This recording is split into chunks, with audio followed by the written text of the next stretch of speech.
Emerald podcast series. Research that makes a difference.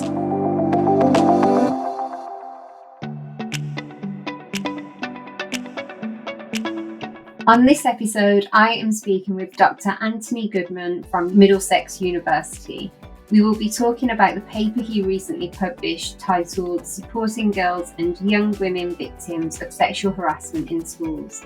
Me and you and everyone we know. Hi, Anthony. Hello again. Hi. Well, firstly, thank you for taking some time today to talk to us. And obviously, this is all in light of your article that you've written recently about sexual harassment in schools. Yes. So I guess it would be really useful to know what your research is about and why you chose to look at sexual harassment in schools.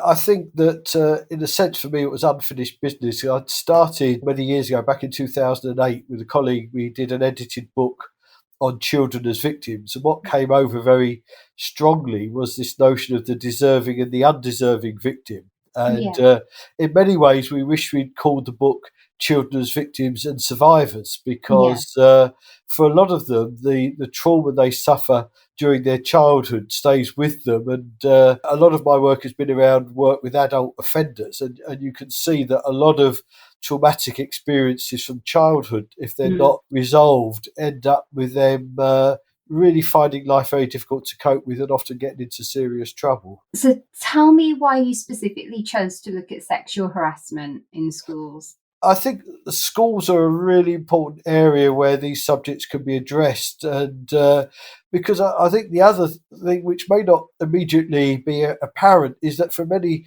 children they're not really aware of what is harassment. So what we found in the research was that a lot of the young women, the girls, were resigned to having to put up with behaviour which we would consider as adults as unacceptable, but they felt they just had to put up with. And in some ways, and it does seem a bit strange, but you have to really work with the children and young people to say, well, what is harassment? What is what do you understand by that? What do we understand by that? And try and help them to realise that they don't have to suffer from unwanted attention from adult males, but also slightly older males very often. It's really interesting what you're saying, and to be honest with you, it sparks a lot of things in my mind. So obviously there's that recent example of the 15-year-old schoolgirl who was strip searched by police at school,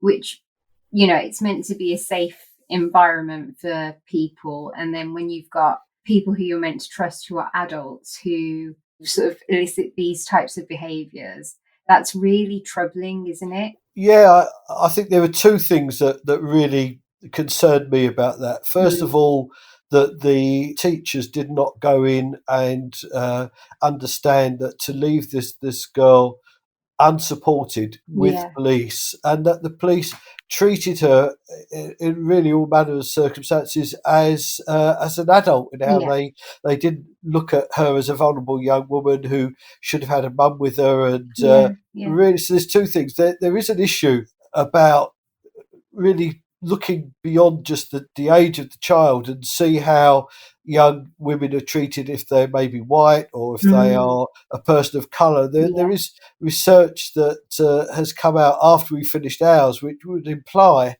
that a lot of adults treat children of colour as adults rather than as children. So it raises a lot of issues, that case, and left me feeling very troubled about what had happened. No, it's something, obviously, within the context of this, it's well, in all contexts, it's really troubling and something really challenging I don't think I would ever understand it and why anyone would think that that's acceptable behaviour. The other thing that all of this has sort of sparked in my mind, and I don't know if this is a little bit out there, I don't think it is, but in light of, you know, really high profile cases around the likes of Jimmy Savile, we're in a different time now, aren't we, where people can be much more vocal about what's going on, because children who were victims back in the 70s or, 30, 40, 50 years ago are now speaking out as adults. Would you hope that your research enables children to speak out at the time that these issues are actually happening, instead of these situations following them into adulthood, and they've carried on with this trauma? I think there's no automatic change that has occurred that means that young women, young girls will continue still to be sexually harassed. And in all the three countries that we did the work in, Sweden, Italy and Romania, the projects that were going into the schools were already in there doing this type of work, so that there was an awareness that this was needed. And in England and Wales, there's research to show that, again, there's quite a low level of awareness amongst a lot of young women about what they should and should not have to put up with. Yeah. And I think the strength of what we did was that we tried to bring in something that schools could use to help them to address this issue. And I think unless the issue is actually put onto the agenda, the danger is that it then sinks below the surface again, and there is a danger that young women will continue to have to put up with this unwanted attention, and to think that this is what they have to accept. So you've just mentioned there, Anthony, that the study focused on the three countries, Italy, Romania and Sweden. Why was it these countries that you chose to research? I think they all had in some ways a different background. Right. If we literally go through them one by one, well, in Romania, the level of knowledge of sexual harassment, the research isn't there, the level of knowledge is low. There was an element we found talking to the young people that they felt they could be blamed, that somehow, if we go back a long time, a dress too short, or what have you done to have caused this? So that it was really important to put across that this isn't something that you've done, this is something that's being done to you, and it's not acceptable. Again, in Italy, more knowledge, but also a lot of work being done in the schools to help young women to understand what they don't have to put up with, and what is unacceptable. Sweden, on the other hand, has got more rules and understanding, and this area has been researched more and has shown that there's a high level of abuse out there. But in all three countries, the need for this type of work was there. So in a sense, what it shows is it doesn't matter, superficially at least, how well informed authorities are that this is taking place, and how much they might be willing to say, yes, it's something we need to do with. The problem is there, and for the young people, it's really important that they engage with this. And we had interesting results. So some of the young men began to appreciate that their behaviour had been unacceptable and that they needed to change. So, it works both ways, that for young men, what they thought might be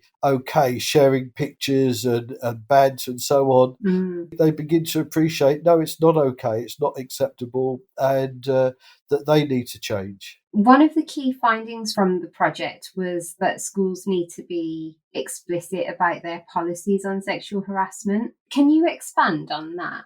Yes, for a lot of the young people, male and female, they felt that the schools weren't taking enough responsibility for ensuring that this was an area that was open to be discussed, and that the schools had a responsibility for their policies to make sure that those policies were acted upon. And I think if there was a lesson to be learned, it was also that for the professionals, you need to be trained to be able to deal with this issue. And in some schools, the practitioners who were going in involved teachers, and in others they chose not to, because depending on whether they felt that the teachers were confident enough to be able to handle this type of issue. And some teachers expressed surprise that where they had issues around harassment, that a year down the line, that the young people were still distressed. They didn't appreciate that this wasn't something that was going to clear up overnight, just perhaps because it had become to the public attention. So, That's insightful. Just bringing it back to schools and practitioners and people who are there to support young victims of sexual harassment, what would your advice be to them, and sort of what would be a good starting point for them to tackle sexual harassment? Surely it's more than having policies and everything, but in practical terms, what could they be doing? I think just having policies on their own is not going to be sufficient, Yeah, because, as I was saying, if you look at the three countries that we went into, Sweden has got the policies, but yeah, they've also, like the other countries, got the issues and the mm, problems. So it's having professional staff, put it that way, who feel confident enough to be able to deal with the issue. And I think it's important that all staff in the schools, whether they are backup staff, cleaners, whatever, that mm, they understand the issues and feel confident enough to be able to bring it to the attention of others, because you can see when a young person is withdrawn or angry, and these things need to be picked up and looked at, because a young person will show distress, and it may well be that the problem was within the family and they can't share it within the family, or it might be yeah, a slightly older relative, or it might be somebody in the school who's a bit older. And for these students at such a formative time in their lives, it's really important that they feel that it's okay to have a significant adult that they can turn to, mm, and that person will help them through uh, a difficult pathway of coming to terms and understanding what's been done to them. yeah, They are victims, but not just passive victims. They have a key role to play to stop others maybe from being hurt, and themselves to grow from being so hurt. yeah. And it's a responsibility for all of us. Yeah, absolutely. I think a really interesting point there is about, and obviously this has been picked up with the countries that you've studied, but in other countries where, harassment, sexual harassment might be seen as a cultural norm, or where sort of women's rights are violated regularly, have you got any insight on how these issues can be tackled in those countries? Well, I think it's in all countries, Yeah, and it was very interesting. If I just turn to even my own university, I had a display. We were doing this for students, just explaining some of our research, and one of the students was visibly upset, and it was clear that things had happened to her. And so I was able to say to her, "Look, the university have got support services, at all ages, not just in schools. This sort of exploitation and vulnerability exists, and so it's so important that people feel that they can have the confidence to go and get help, and yeah, not just to accept this. So, whether they are children or older, it beholds on all of us to see this is on the agenda. And I think for me, what the research was all about was to say, what can we do to help the professionals and the young people? And the set of cards that we produce, yeah, which I I take no credit for the cards because they were done by a professional, but for me, they're absolutely brilliant. And I would say to people, they could be downloaded, they could be used, for further research. I think we could perhaps learn more about in what circumstances and at what point is one card more useful than another. But we've got, mm, I think, quite a considerable set of cards here that have both scenarios that came from the young people. We did focus groups and pictures to help us understand what they're pictures that they're quite amorphous. I don't know if that's the right word, but you could look at these pictures and think, what do they mean? What do they display? And it's the pictures that enable discussions to start. So they might just be two people together. There's one that's called intimacy, for example, and it's just got two people just in a quite an innocent embrace, but it's then for people to think through, what does that mean. So it helps yeah, break down the barriers, yeah, and it just encourages young people to start speaking honestly and openly, and I think mm, that's what we need. And For some of them, we had all girls groups that seemed to work. There's some the girls wanted boys in there as well because they wanted them to hear and understand, which again is not just brave, but really helping to understand that it's both sides, as it were, that need to really get to grips with what's going on and understand what is acceptable, what can be shared and what shouldn't be, and how to treat people with dignity and respect. Yeah, 100%. You've mentioned the cards that were created for the study. Yes. What's next with them? And do you think they'll be used in the future? Are you hoping for that kind of wider dissemination? I really hope so, and really, this podcast is another opportunity to plug. These are available. There's no copyright on them. You could download them. I would be really interested to learn from people who've used them how they found them. They can be adapted. There are scenarios about acceptable behaviour and when it goes a bit further. And for me, these scenarios were very believable because some of them are about how young people behave in terms of egging each other on and things getting out of hand. And I remember when I was many years back, was a parent governor of a school, and we had an experience where two boys at the bottom of a stair started off pushing girls, and then they started to touch them outside, and they ended up putting hands up their skirts, and they were expelled. And we had an appeal which we upheld because we could see how this behaviour was dangerous and they needed to understand it. But the other thing, of course, was had that behaviour happened, say, at the bottom of a stairwell in a block of flats, then the police could have been called, which didn't happen in the school.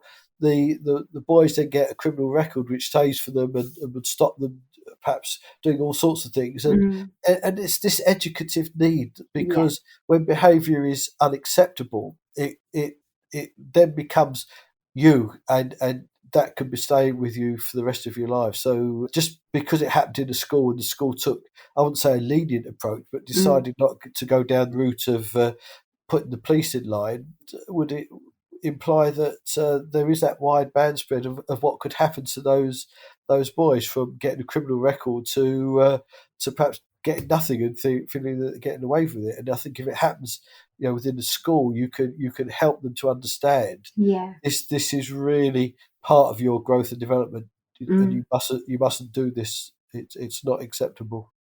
Again, I'm not sure if this is entirely accurate here, but I guess that role of sort of toxic masculinity gets dismantled, doesn't it? Because if it's already prevalent in a school setting and it's challenged, that's only going to be a positive thing, not only for potential victims of sexual harassment, but for that individual as well, because they're not having to play to whatever pressures are being put on them. Indeed, and it's funny because when you're at your antenna, if I can put it that way, get attuned and you become vigilant. I was on the tube the other day and there was a sign and it said something like, "If someone touches you, this is harassment." And I was thinking, well, actually, where does the line end between what I would consider harassment and what I consider sexual offending? And as far as I'm concerned, if somebody is actually touched, that goes beyond harassment. And yet there was this sign, on the tube, on the it's not harassment. And so again, we may have our own definition of what we think is sexual harassment. I just think that the legalities of it, people really do need to understand that this can be damaging for people for a long, long time. We're beginning to think, well, we haven't had anything on our statute before about what they call upskirting, taking pictures up a woman's skirt. And you should think, this is outrageous. That's got to be an offence. So, or if a woman is breastfeeding, which is a natural thing, you take a picture of that. That is beyond what is acceptable. And sometimes what all these things show is that the criminal justice system, the legal system, is always playing catch up with what is going on. But we do know enough, more than enough, to know what is not acceptable. Yeah. Sharing pictures, sharing images, and so on, and this, it could be both male and female, because Yeah. there are examples where girls have encouraged a boy to send a naked picture, and then it's gone all around the school. Yeah. This is a terrible thing to do to that person, and it will haunt them, because once the pictures are out in the public domain, they don't go away. No. And I mean, that lesson doesn't seem to be learned even by Hollywood stars. Yeah, I know. But for young children, they may feel that it's the end of the world. They've shared Yeah. a picture, and they just feel that their life has come to an end, and Yeah. that is very, very depressing and worrying.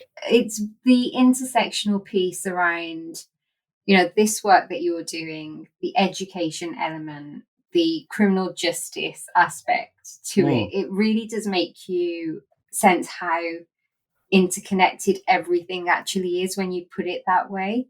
Yeah, yeah.